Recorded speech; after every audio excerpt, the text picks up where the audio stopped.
Estamos de volta com o tema missões. Muitos brasileiros fazem um trabalho missionário no país e no exterior, mas até entenderem que foram chamados para isso, o que resta é a dúvida.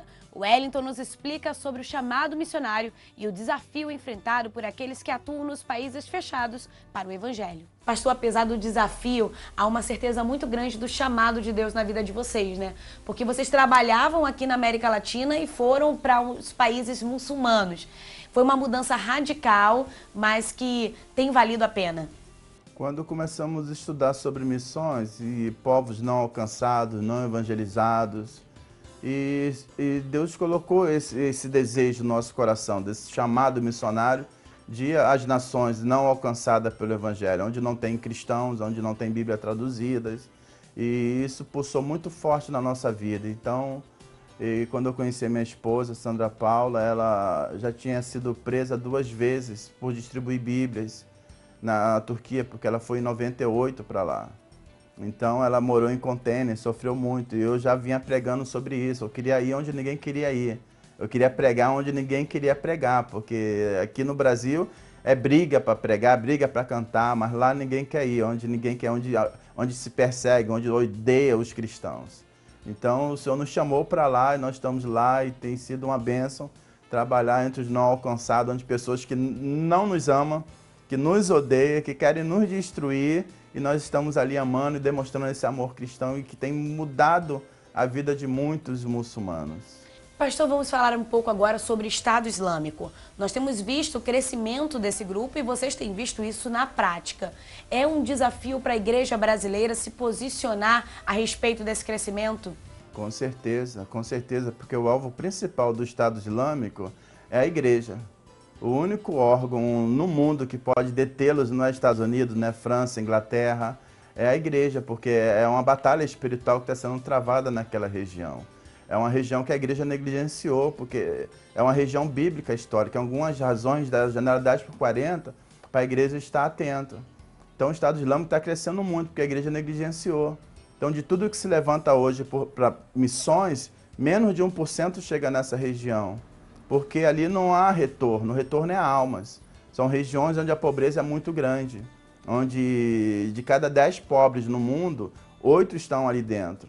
Então sem recurso nenhum, então estão desprovidos de bens materiais e espirituais. Então a única chance deles conhecer a verdade e ir para o céu é se alguém vier de fora. Então o Estado Islâmico está ganhando muita força com isso, e a visão deles é teológica, não tem limite. O que nós fazemos nessa região é a nossa visão teológica através do Espírito Santo, que tem nos impulsionado a ser testemunha do Senhor Jesus. Então, eles também, a visão deles é teológica, mas é com outro espírito, com espíritos malignos, que governam esse mundo, como Efésios 6 fala. Então, é um desafio para a igreja hoje. A igreja brasileira está, como diz aquela palavra, no sono da indolência, porque o Estado Islâmico ameaçou, até 2020, matar 600 milhões de cristãos. Então, no Brasil, nós somos 40 milhões mais ou menos, segundo o IBGE. O que acontece? Então, nós estamos incluídos nisso. A igreja está despercebida. A igreja não ora pelos refugiados, a igreja não ora por essa situação, a igreja não quer saber. 99% da igreja brasileira não tem consciência da igreja perseguida. Há uma teoria que essa crise migratória poderia ser uma estratégia do Estado Islâmico para que pessoas pudessem entrar aí na Europa e disseminar ainda mais o islamismo. O senhor concorda com essa teoria? Acha que tem algum sentido isso? Sim, eu acredito que sim, porque como nós temos acesso a alguns vídeos de treinamentos do Estado Islâmico de crianças de 6 adultos, né? De criança a adulto, então tem centro de treinamento forte, aprendendo a atirar com armas de guerra, tática de guerrilha, a base da paulada, de tijolada, de chute. Então eu creio que no meio desses fluxos, dessas saídas desses grupos, pelo barco, pela Grécia, pela Turquia, pela Jordânia, que eu creio que esteja sendo bastante crianças preparadas, porque a visão deles é dominar o mundo.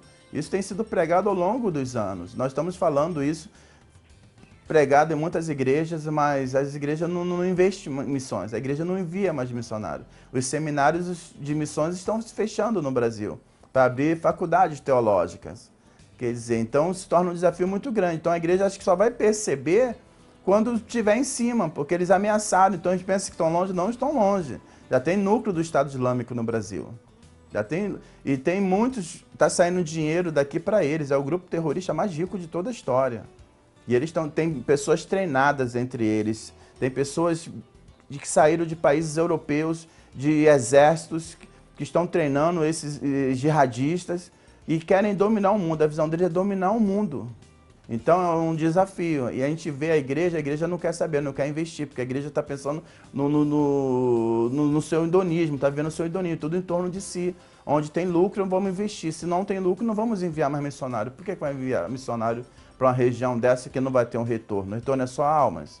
Então a visão da igreja precisa voltar a ter aquela paixão missionária, a paixão pelos povos não alcançados, que o Senhor venha incendiar o coração dos pastores aqui no Brasil, que é a maior barreira para missões hoje. Depois do intervalo, você vai saber o que a igreja brasileira tem feito para ajudar nesse trabalho missionário. É daqui a pouco.